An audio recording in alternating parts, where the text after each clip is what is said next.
forma e hoje faço parte da diretoria. Perguntas? Eu começo a ver se as pessoas perdem a timidez. Primeiro, queria parabenizar muito, acho que também a Lívia, porque quem já passou por um processo de tese sabe como a gente fica possessivo com o nosso objeto de estudo, né? Então, você permitir que uma pessoa grave, por mais que sejam caminhos diferentes, alguma coisa que você está estudando, é um processo que eu imagino que não foi fácil. Para mim não seria, então, assim, porque eu acho que é um desprendimento que é muito difícil, né? É que você está no meio daquela história e você permitir que alguém entre e olhe junto, é alguma coisa, é quase como se você estivesse fazendo, se estivesse grávida de alguém que você fosse compartilhar a barriga. Eu acho que é uma coisa que é muito complexo. Então eu acho que isso é muito legal. Eu acho que vocês são uma geração que é muito audiovisual e por isso fica tão interessante, assim. Elas brincam porque assim, as minhas entrevistas de tese, tanto do mestrado e do doutorado, são gravadas. E elas falam, mas não tem gente? Eu falei, claro, tem, tá aqui. Mas não tem, assim, não se tinha, até 2001, 2002, essa prática de você filmar o teu entrevistado. Então, acho que tem muito isso, né? E você conseguir, acho que para nós também, poder ver o objeto e poder mostrar para os outros um objeto concreto, é uma coisa muito interessante. Eu gostei muito das imagens que vocês coletaram, né? Tem um processo de pesquisa sobre imagens que eu achei incrível. Queria saber onde é que estavam esses documentos, né? Porque isso também dá uma riqueza muito grande, porque ela está centrada lá no 18, né? 19, ali no comecinho. Mas vocês foram trazendo essas imagens que é o máximo, porque é muito difícil no Brasil a gente ter essas imagens em movimento tão antigas, recuperadas para serem exibidas dessa maneira. A gente passa por isso nas instituições. Então, eu super queria dar parabéns e queria um pouco que vocês contassem como é que foi esse processo. Não sei se a gente faz uma rodada, as pessoas ficam menos tímidas ou você vai responder. Vamos respondendo, porque senão a gente acaba se perdendo, é muita coisa. Tá, bom, tudo relacionado à Congada. A Lívia fez um trabalho assim impecável, tem muito material, tanto que a gente teve uma dificuldade imensa de selecionar e ver o que de fato seria relevante para a gente não se perder em tantos detalhes, assim, porque ela foi realmente ali no pé, na raiz ali da história da Congada. Então tinha a certidão de nascimento, tinha documentos de cartório, foto, mapas ali da região, das fazendas, né, da época. Eu falei, meu Deus, o que a gente vai fazer, né? E assim, de início, a gente tinha as entrevistas, e uma coisa que a gente sempre conversava, assim, eu e o Renato, qual que vai ser o objeto, né? Quem que vai ser o protagonista do filme? A gente inicialmente pensou nas músicas, né? Porque, querendo ou não, as músicas contam histórias. Se você for ver cada letra conta uma história, né? E tem a história por trás da história. E a gente descobriu durante esse processo que, de acordo com cada mudança de capitão, a letra e o ritmo, a batida da caixa, ela muda. Então é uma coisa orgânica. Então, assim, como é que eu poderia deixar a música como protagonista? Não tenho esse poder né? Não vou assumir essa responsabilidade. E aí depois eu falei assim, não, vamos ler a tese. Só que a tese estava sendo escrita ao mesmo tempo que a gente filmou e estava sendo pensado todo o processo. Eu falei assim, bom, vamos escutar o que eles falaram. A gente assistiu todo o material bruto, até acho que 2016 chegavam 600, 700 GB de material. Então a gente assistiu isso tudo. Sabe aquela coisa assim de quebra-cabeça, feito maluco mesmo, que a Lívia transcreveu todas as entrevistas. E aí eu vou chegar nesse ponto das imagens, porque ela foi assim, quase a última parte, porque eu acho que o mais difícil de tudo era tentar construir uma linguagem narrativa para contar essa história. E aí fui tentando linkar quais assuntos, o que além das perguntas que a Lívia fazia, e as que eu fazia, o que estava ali nas entrelinhas, o que eles queriam contar de verdade, né? A sua maneira, cada um com a sua história familiar, como o filme contou, que isso é uma questão muito familiar, de tradição e tudo mais, e é uma coisa muito contada de forma oral. Então, como que eu poderia linkar isso? Então, a gente abordou a questão histórica. Eu optei por ser uma coisa não linear, né? Não cronológica, para não ficar aquela coisa chata, maçante, que eu acho que um pouco da graça do audiovisual, da gente tentar pôr um pouco de arte na história, né? Sem perder ali a credibilidade. E aí nisso, eles contando as histórias, eu falei, eu sinto falta de alguém para poder costurar isso tudo, né? Lívia, por favor, fala. Lívia, não quero falar. Natália, não quero aparecer. E aí eu falei, Lívia, eu não vou ter filme. Até que chegou 2000, a gente já tinha... Foi, 2016. E a gente já tinha um esqueleto, né, de alguma coisa, só que tudo assim... Eu tinha recortado as transcrições e tinha montado no chão da minha casa o que era mais ou menos a linha de raciocínio do filme. E aí, na defesa da Lívia, ele virou e falou assim, Natália, a Marta e a Marina vão estar ali e eu acho que seria a oportunidade de você gravar com elas. Fiz um roteiro de perguntas para elas e aí consegui costurar o filme, finalmente. Só que ainda faltava a Lívia ali, porque a Lívia é piedade, né? Não adianta eu falar de catolicismo africano, não adianta eu ir lá no século XVI, não adianta eu falar sobre a festa em si, se não tiver alguém ali, um olhar, né, branco, né? Um olhar de uma pessoa branca que não seja congadeira, apesar de, né, ela já ser considerada uma. Como que é o olhar, e do meio acadêmico também, né? Porque a Lívia é de piedade, tem esse vínculo com a Congada, e é do meio acadêmico. Então eu acho que ela vai conseguir linkar tudo isso daí. E a partir do que, principalmente, acho que o que a Lívia veio falar, a gente já tinha bastante material, né? Imagem. A Marina acrescentou muita coisa a respeito do catolicismo africano, da questão do rei Congo ser católico e tudo mais, porque a gente imagina, bom, o catolicismo foi uma coisa imposta, a gente tem essa ideia, né? Pelo menos eu tinha essa ideia, de ignorância mesmo, de não conhecer a respeito.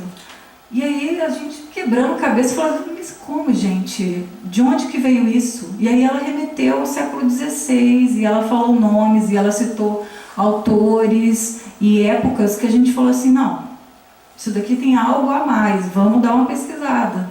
E aí a gente conseguiu achar material do século XVI, se eu não me engano, de um jesuíta que foi fazer, né, uma missão no Congo, que aí é o que a gente ilustra, né, para falar desse catolicismo que vem já da África, não é uma coisa imposta, não, né, assim, pelo menos os estudos que ela aborda justamente fala sobre isso. Tem a questão, aí a gente também bateu na questão de como é que surgiu essas organizações, né, as irmandades, e aí depois a associação em si, como que elas se organizaram socialmente ali no pós-abolição.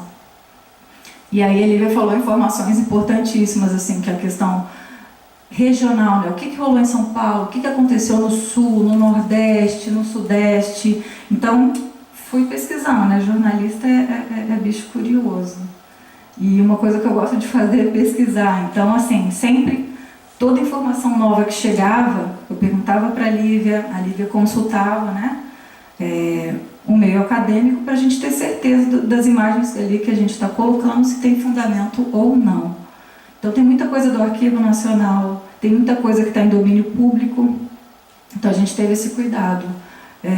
Tem até umas capas de umas irmandades que a gente pediu autorização, né? Inclusive são de amigos da Lívia, que fizeram pesquisa a respeito disso e tudo mais. Isso.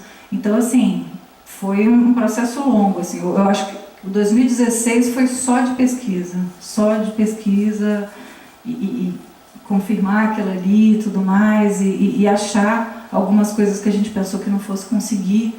Então foi até o último momento, essas imagens foram choradas, assim, para correr atrás e conseguir, porque foi bem difícil. Ah, ainda tinha isso, um rei Congo com um terço, com um rosário, né? Onde que a gente vai conseguir isso? E aí, internet, graças a Deus, está aí para ajudar a vida de todo mundo, democratizar, né, o acesso à informação. E aí a gente achou uma imagem, mas assim, só que com a qualidade péssima. E aí o Renato, né, que é acostumado a fazer milagre com imagem, salvou da forma que ele conseguiu, que a gente tinha ali recurso na época. E foi, acho que, a única imagem que a gente tem aí de um rei negro, né, do rei Congo, com o rosário. Foi mais ou menos por esse caminho. Eu acho que tem uma coisa que tem a ver com o que a gente está pensando sobre como captura essas memórias, como guarda essas memórias, como conta essas memórias e histórias, porque as memórias estão aí, né? Elas geral, lá em Piedade, em específico, para a população branca, era uma memória congadeira que não fazia parte até então. O filme tem essa repercussão porque começa a fazer parte. E o padre que é chocante, né? O padre é um baratão. O padre tem uma figura na cadeira.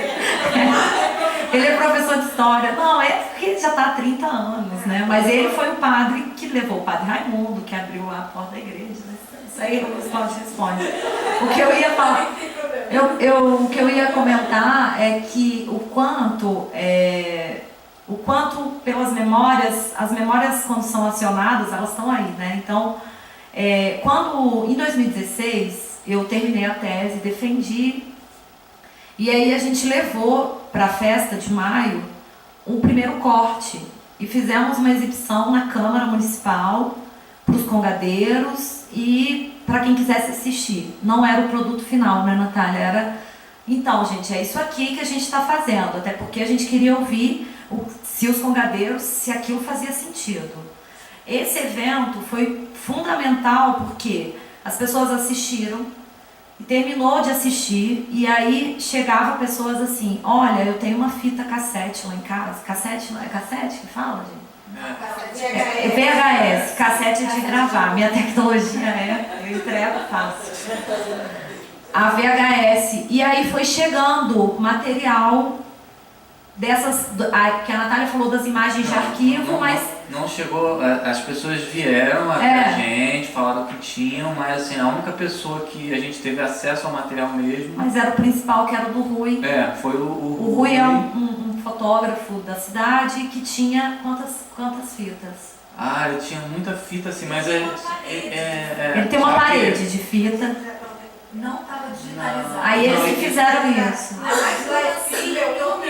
Não, então, ele não guarda apropriadamente, então se perdeu muita coisa. Ele deu fita pra gente que a gente não conseguiu digitalizar. Não, e o que a gente conseguiu, que está no filme, é porque já tinha digitalizado, e digitalizou numa qualidade baixa. Então a gente teve um pouquinho de problema com isso, mas assim... Mas foi incrível, foi um material que é um material de 88, ele tinha digitalizado uma película de 58. Isso. Ali é um filme que a igreja fez quando inaugurou a igreja matriz lá. Estava em 16 milímetros. E aí ele tinha, a gente vendo DVD achou aquilo. Entendeu? Eu já tinha conversado com o Rui, ele já tinha me passado as fotos, ele sabia que tinha umas fitas, mas era isso. Quando porque ele filma, fotografa todo mundo. Tem casamento, ele não é convidado, ele vai lá para tirar foto. Batizado, sacou? Ele é aí alguém morre, não tem foto, vai lá no Rui que o Rui tem foto, sacou? Não é, não. É tipo isso. O Rui ele entrou na equipe técnica, a equipe técnica ainda tem o Rui, ele é um arquivo da cidade, ele tem tudo. E ele cedeu o espaço da casa dele, um estúdio fotográfico, que é uma coisa. A gente vai postar na página do filme, gente, inclusive tem a página no Facebook, depois vocês a gente vai soltar algumas coisas. E o estúdio dele é uma coisa assim peculiar. Você entra, você não consegue emitir, eu acho que qualquer som, acho que por 10 segundos, até você processar tudo aquilo. E ele é único. E aí ele cedeu o estúdio dele fotográfico pra gente gravar as músicas. Isso. Porque, assim, a gente gravou o áudio durante a festa, só que é uma loucura e fica realmente horrível o som do jeito que a gente gravou. Né? Que não foi a maneira ideal. Justamente. E aí vamos gravar só as músicas, vamos, né? Porque a música é um ponto importantíssimo. Eles foram pro estúdio do Rui e a gente gravou. O Renato coordenou todo o processo dessa produção musical. Canal. Mas foi bem bacana o processo. Então o Rui, ele participou, ele entrou para a equipe, assim, ele foi de uma generosidade absurda. E eu acho que, assim, a gente não vai ter como, assim, agradecer ele, tudo que ele fez, porque, para mim, eu acho que foi a descoberta, foi da metade pro final do filme. Não, isso foi em 2016, tem um ano. Foi um ano, então, assim, a gente tentou costurar isso daí tudo uns 45 do segundo tempo, só que eu falei, eu não vou ter como receber essas imagens e a gente não colocar elas. Então a gente fez, assim, tirou leite de pedra para poder conseguir aproveitar ao máximo e assim, reforçar. E até fazer um balanço do que é a Congada hoje, eu estava até conversando com o Luiz Cláudio, o que é a Congada hoje, que é uma Congada jovem, né, que tem muita criança, isso é batido todo o tempo aqui no filme, e o que é a Congada há 20, 30 anos atrás, assim, acho 30, 40, né, ou mais, que é uma Congada pessoal mais velho, tem toda aquela coisa, aquele mistério, né, de você esperar até certa idade para poder entrar, a criança não entra. Eu acho que o Luiz Cláudio pode falar melhor, assim, do que eu sobre isso. Então foi esse processo todo, a gente fez muita questão de colocar isso, porque é a história deles ali, né? E os próprios meninos, os congadeiros, assistiam e falaram assim, essa música aqui a gente não